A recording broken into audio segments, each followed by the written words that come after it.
Hello, magandang araw mga subscriber ko.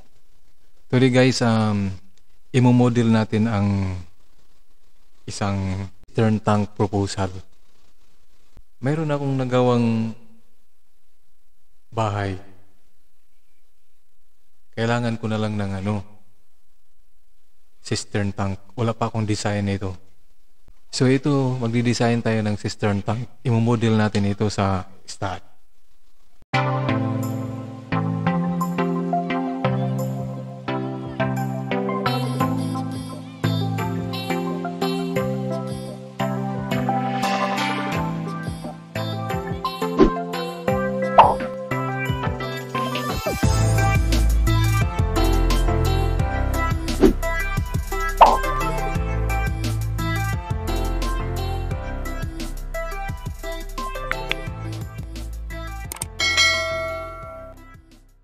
Ang yield strength steel na gagamitin ko sa aking design is 275 megapascal yung size steel.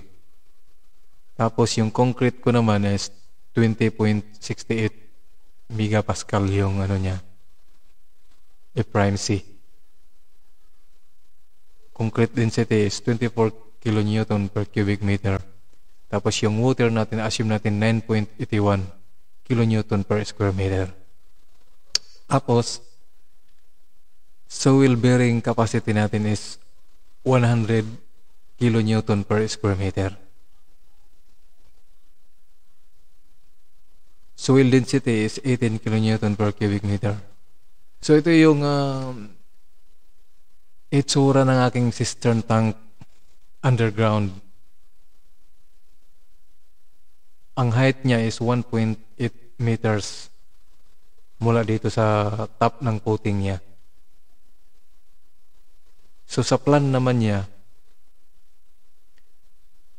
ang length is 3.25 meters, tapos ang width is 2.25 meters. Thickness naman ng coating niya is 0.25. So ito yun, imo-model ko siya guys. Ito yung length width. Pero kukuhanin ko siya sa center.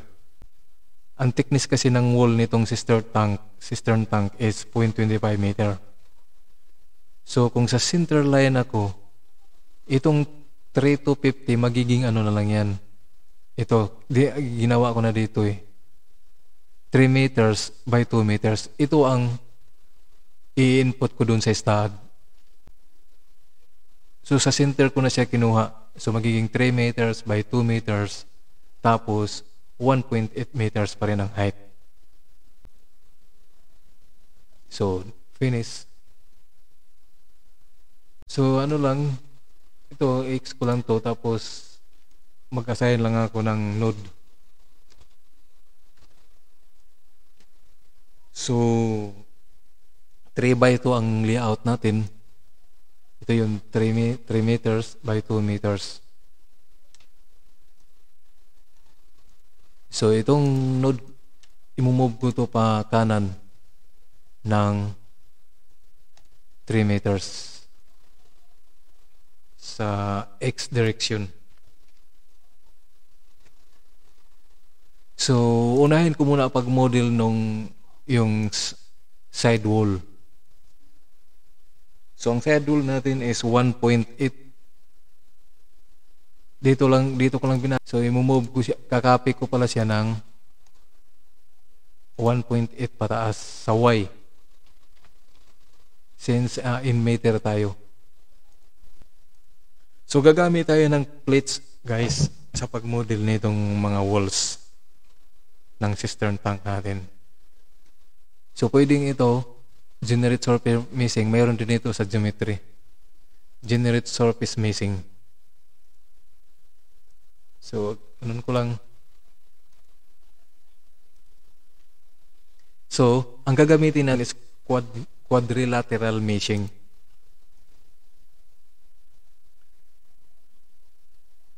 Ngayon, i-divide ko siya. So, 8. Ito naman 12. 8. Tapos ito 12.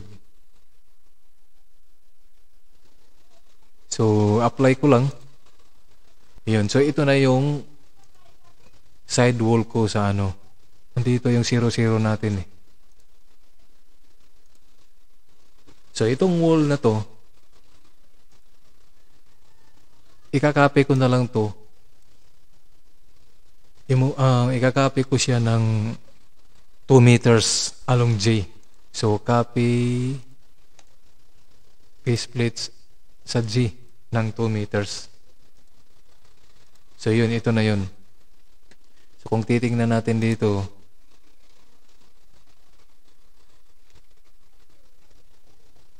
so, ngayon, ito naman wall, dito naman ako mag-umpisa sa isang wall naman. I-miss ko na lang siya.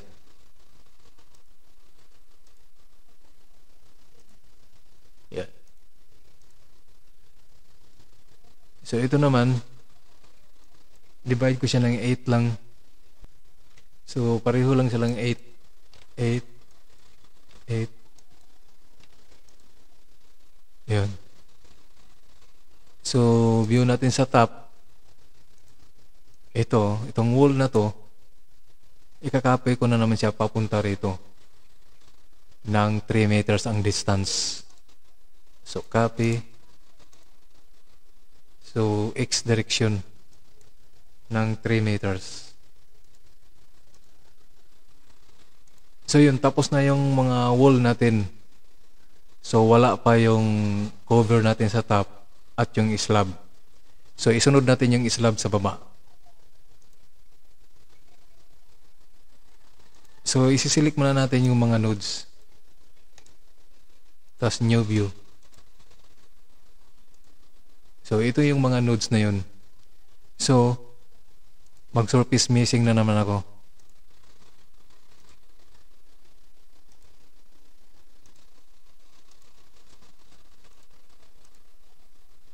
So, ito, i-divide ko na siya ng 12. Ito, 8. 12. 8. So, mayroon akong slab. Itong slab na to, identical lang to. Pareho lang to sa cover natin sa taas. So, ikakopy ko na lang din siya ulit. Highlight ko siya, tapos copy, paste plates along Y. So, 1.8 meters. Yun. So, kung titingnan nyo yun, mayroon na tayo. Kaso yung slab natin, mayroong naka-usli yan na 0.25 meters. Kasi yun yung footing niya. So, select natin yung slab.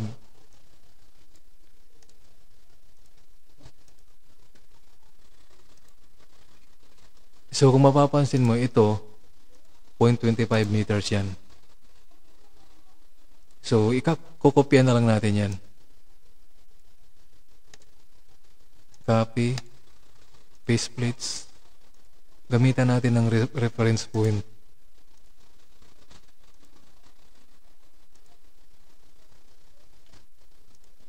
Doon din, dito rin sa kabila.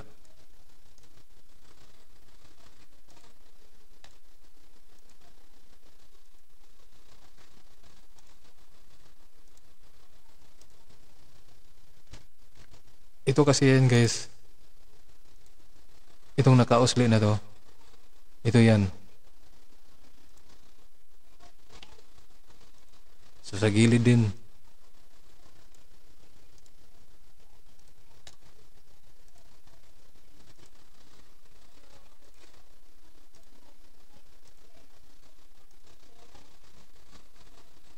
So, dito rin.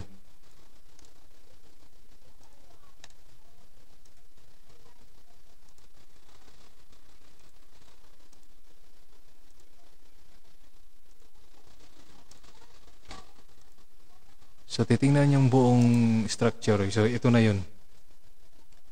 So, kung titingnan natin sa height, sukatin natin ulit. Mula dito, papunta dito, is 1.8 meters.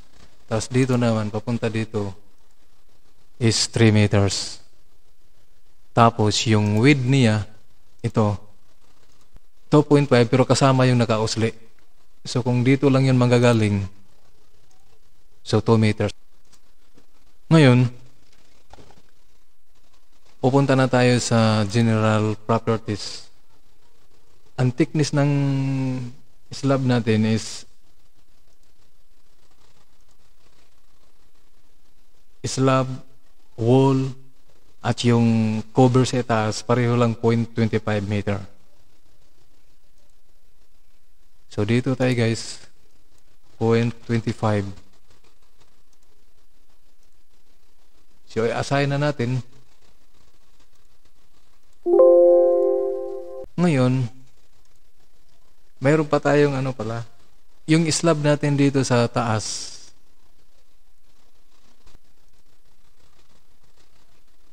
Hindi natin na i-model yung opening niya.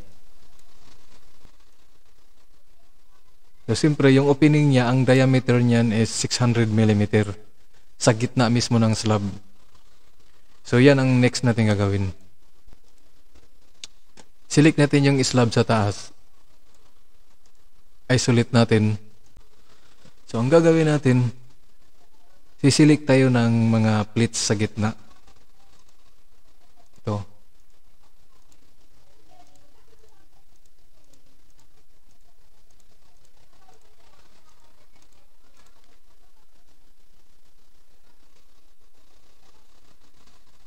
So, i-delete natin ito.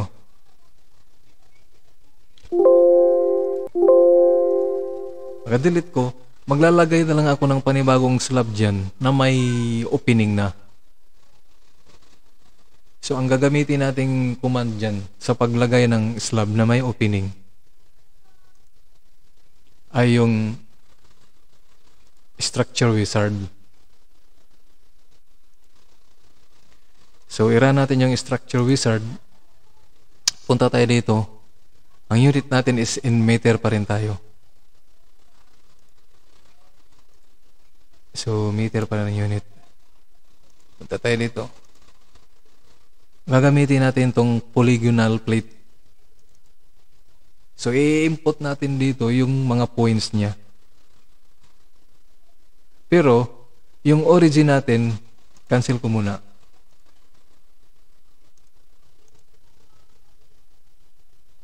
Yung origin natin ay dito.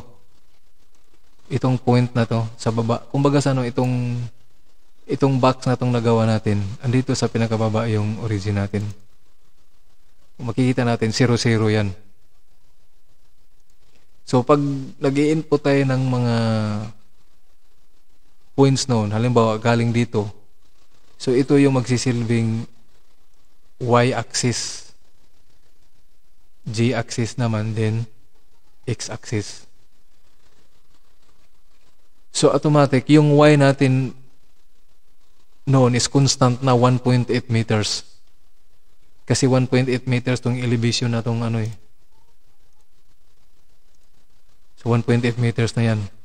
So ang magbabari dito, yung x and z na mga coordinates. So, select ko ulit itong slab. Ang x natin, dito, 1 meter yan. Tapos dito, 2 meters. Yan yung mga points na kailangan natin. Dito, 0.5. Dito, 1.5. Tapos, ang center ng circle, madali na lang yun kasi lang yan eh. Kalahati lang ng length at width. Kagaya nito, 3 meters. Ang kalahati noon, 1.5. Yun yung magiging, gamitin nating points doon sa So, balik tayo doon sa structure wizard.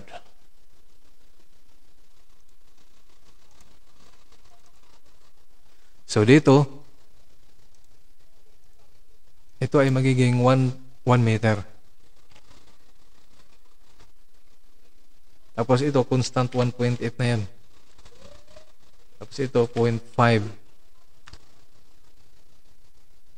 Tapos dito, 2 meters. Ito naman, 1.8.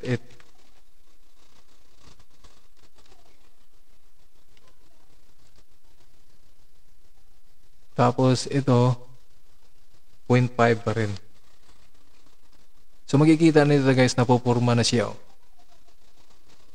So dito sa pangatlong points, coordinates ay 2 meters na, 2 meters na ito.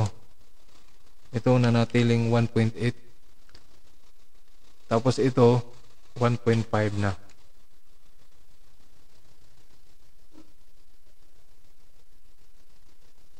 Tapos dito, balik sa 1 meter, 1.8, 1.5. Dito, 1 meter, 1.8 pa rin, at balik sa 0.5.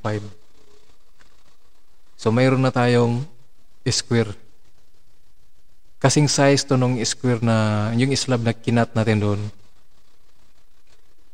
So, 1 meter yan, ang division yan, lagay lang natin 4. 4.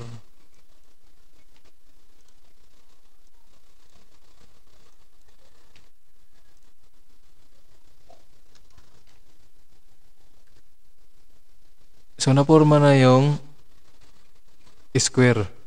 Yung hole na lang ang hindi pa. So, click natin tong hole. Yung hole naman, ang point nun is, gaya ng sinabi ko, i-divide mo lang yung 3 meters. So, yun yung 1.5. Sa X yun. Sa Y, siyempre, steady 1.8. Tapos yung G naman, i-divide natin yung 2. So, 1. Tapos, ang diameter natin, ang radius ng circle natin, yung opening is 0.3. So, ito na yun guys. So, ilagay lang natin dito division 10. So, ito na yun. Kung titingnan mo sa top, yun na yun siya. So, i-merge lang natin.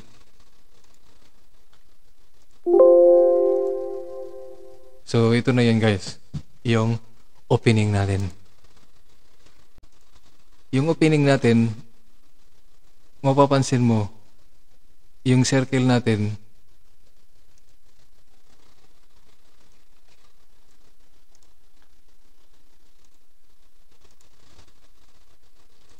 dinadaanan niya yung nakakunik siya sa mga diagonal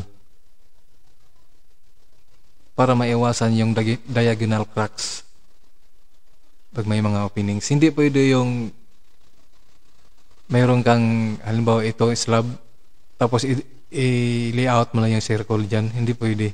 Division mo 0.25 meter approximately.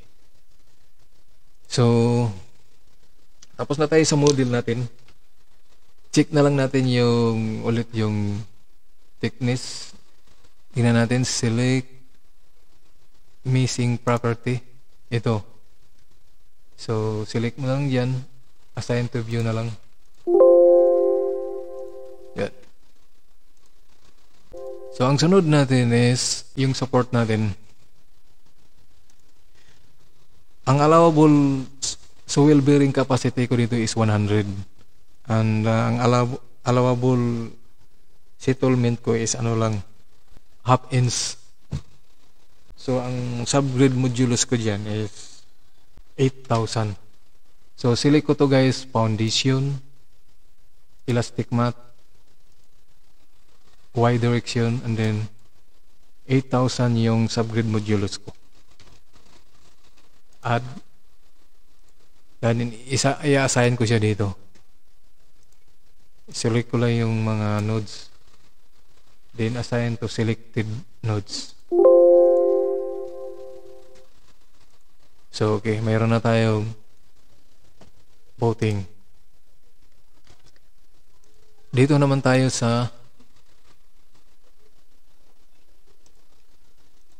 mga loads naman tayo. So, unang load case is dead load.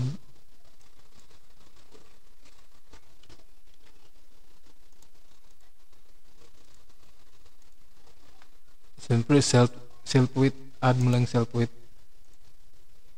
Apply to view. Assign to view. Load case to is live load.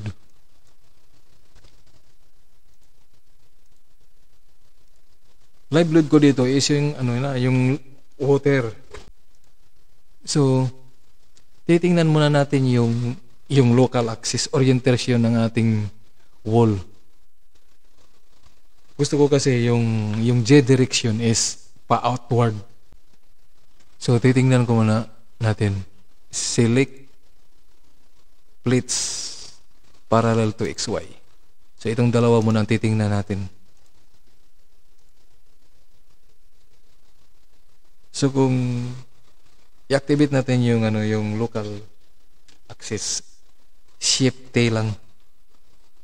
So, tingnan natin kung nasaan dyan yung kagaya nito. Itong wall na to,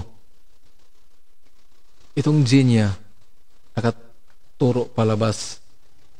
Ito yung loob ng tangke natin eh. So, ditong ito yung labas. Ito. So, nakaturo siya palabas. Kaso, itong kabila, nasa loob nakaturo. So, ito yung babaliktarin natin. Tingnan natin. Para sure tayo ito.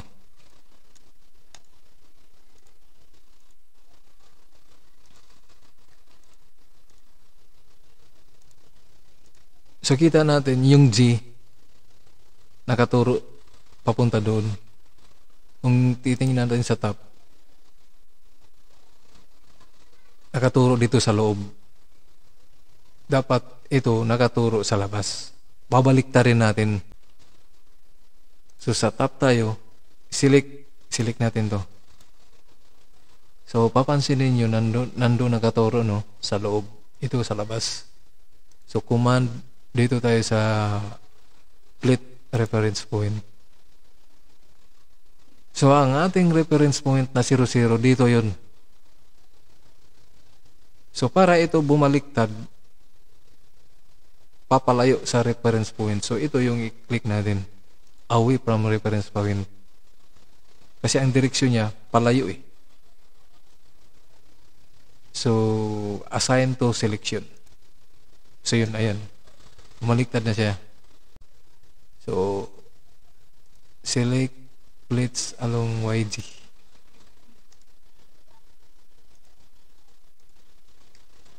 Dito naman, yung J nakaturo palabas, ito yung paloob. So, ito yung babaguhin natin. Ayan, makikita siya. Sila, 0 sila with respect to Y. So, try lang natin tong towards reference point. Click natin. Ayun, so may natira pa oh. Kanina, towards, away naman tayo ngayon. Ayun. So, okay na siya. So, ngayon, kung titingnan mo dito, ang local axis ng wall natin is, yung G is palabas. So, ang ating water, mag-a-act din siya, itutulak niya yung pader palabas. So, positive yun. So, select muna natin itong wall na to.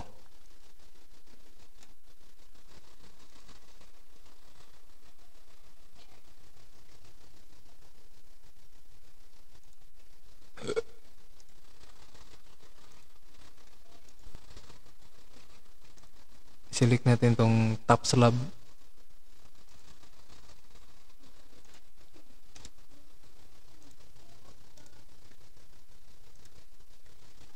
So, i-apply natin yung load ng water.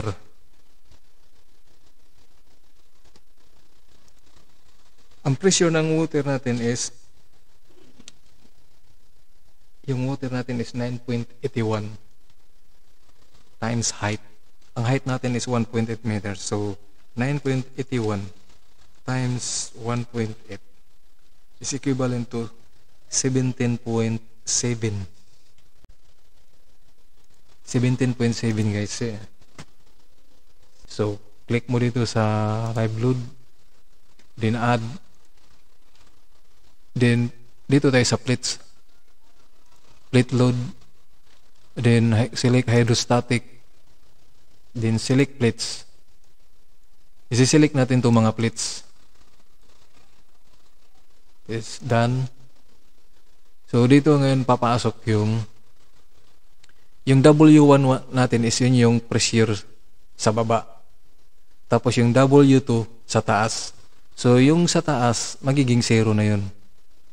Yung sa baba, yun yung 17.7. Positive siya. Positive along local G. Tapos, i-interpolate niya sa Y. So, click OK. Add. So, kung makikita mo ngayon, pag i-click mo to, ito na yung pressure ng water acting doon sa wall. So, makikita mo nito, maximum siya sa baba, 0 sa taas. Gano'n rin din sa ito, sa gilid. So, yun. Ang next natin is yung load naman sa slab. So, select natin yung slab.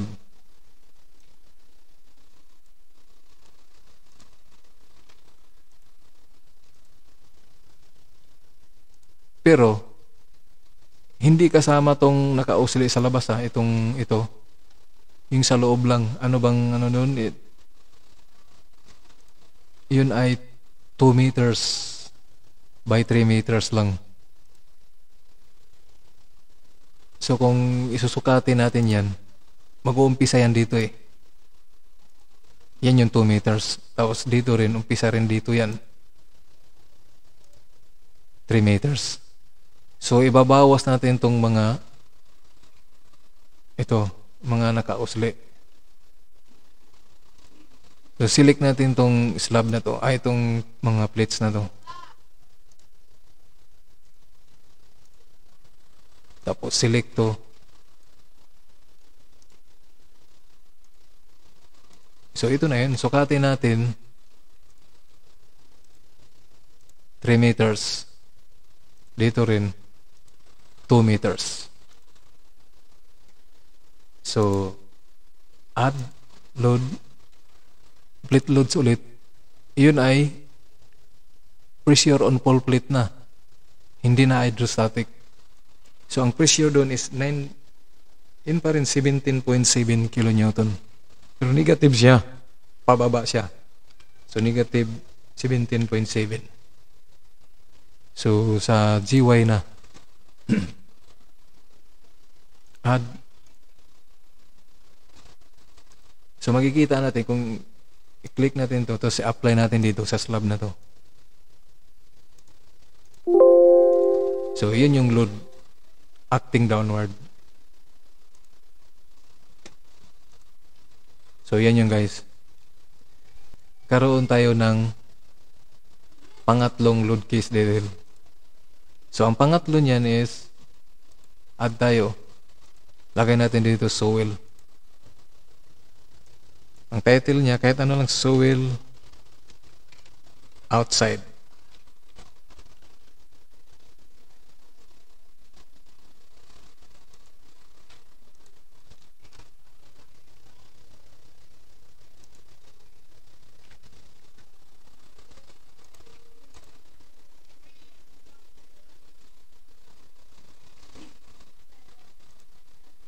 So, ang soil natin is, ang pressure doon, assume na lang natin is ito.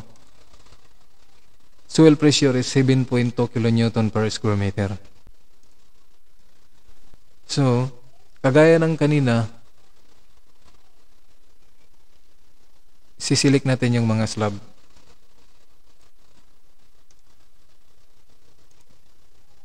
Yung mga walls pala. Yan, unahin natin yan. So, Dito tayo. Add. Plate loads ulit. Tapos hydrostatic. Tapos select plates. So siselect natin to lahat.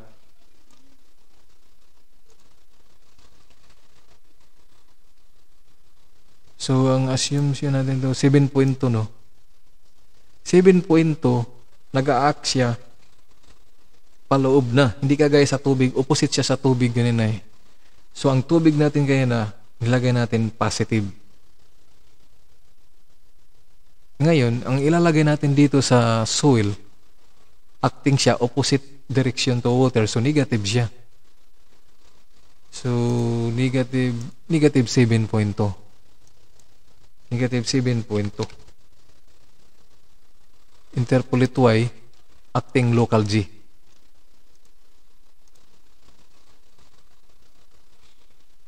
So kung titingnan natin, ito yun.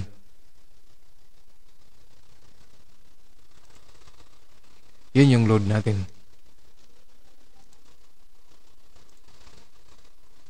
Ngayon, may load pa tayo na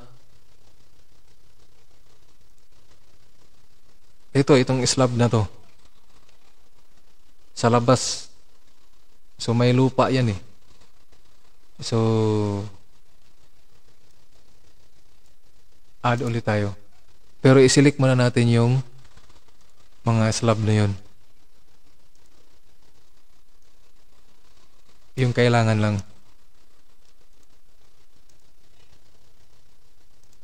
So ito yun. Ito.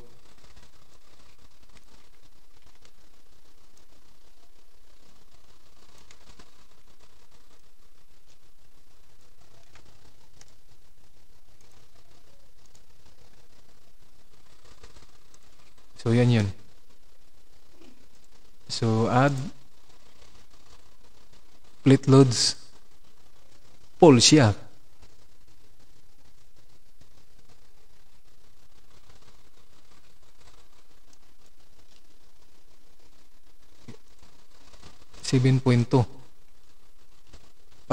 Negative 7.2 acting downward GY.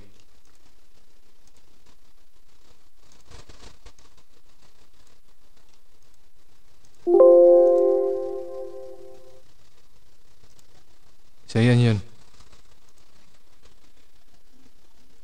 Tapos yung simple natatakpan ng lupa yan, itong slab sa taas. So maglagay din tayo ng load yan.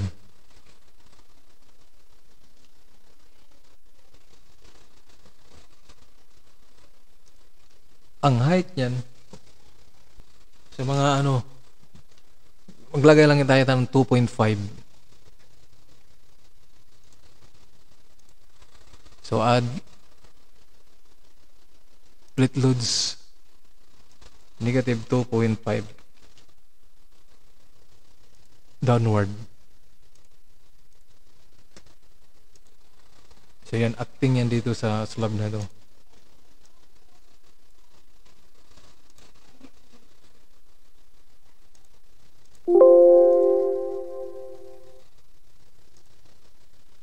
So yun, ito na yung natin. Ang sunod natin gawin is, since nandyan na yung mga loads, tapos na tayo sa property, support. So load na tayo. Mayroon pa tayong combination.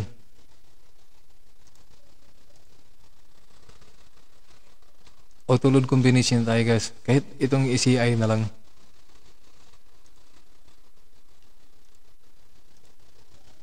So ito na yun.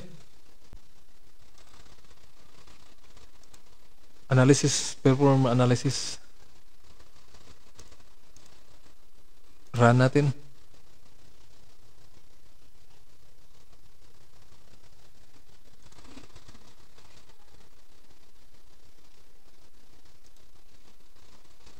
So post print, ang ating load list na lang dito is ito.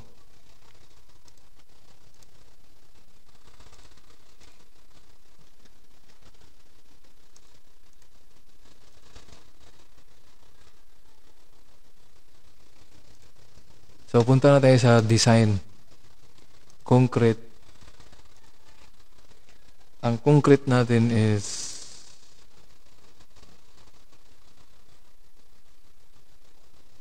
20 megapascal.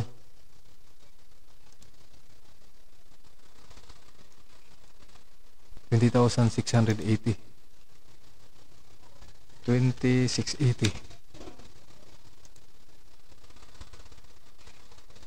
Tapos yung reinforcement is 275,000 kilopascal. 275 kilopascal.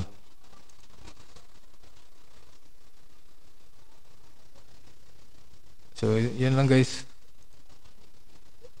Sunod naman is yung design ng slab command. So, ito, assign to view.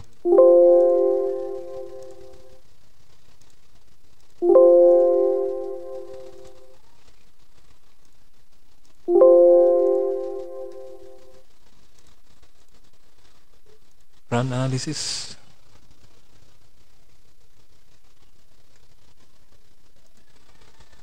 So, punta muna tayo sa post-processing.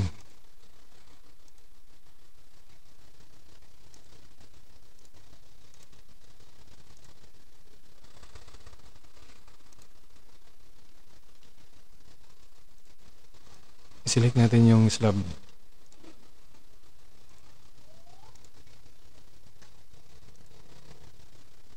So, ito na yung mga result niya. Pupunta tayo guys dito sa plate stress contour. Sa section 8.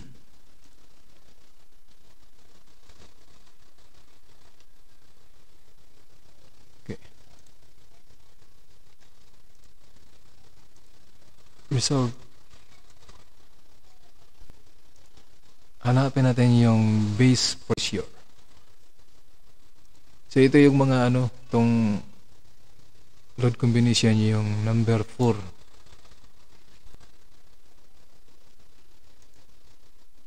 Base pressure, no?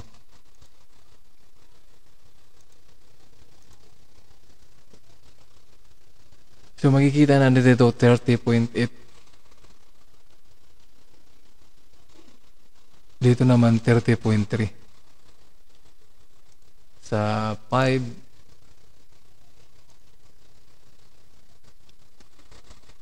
52, 51. Dito naman 42.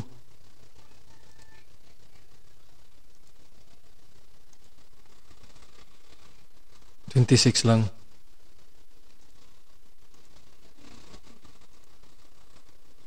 $19.5.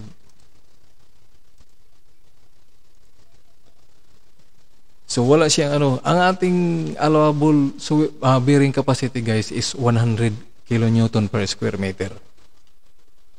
So, hindi pa nga siya umabot sa 50. Kung dito, 30 lang. Dito, 52 lang pala, 52. So, safe na safe siya. Yan, 42 lang. 100 yung allowed natin. Yun lang. So, kung titingnan natin yung result,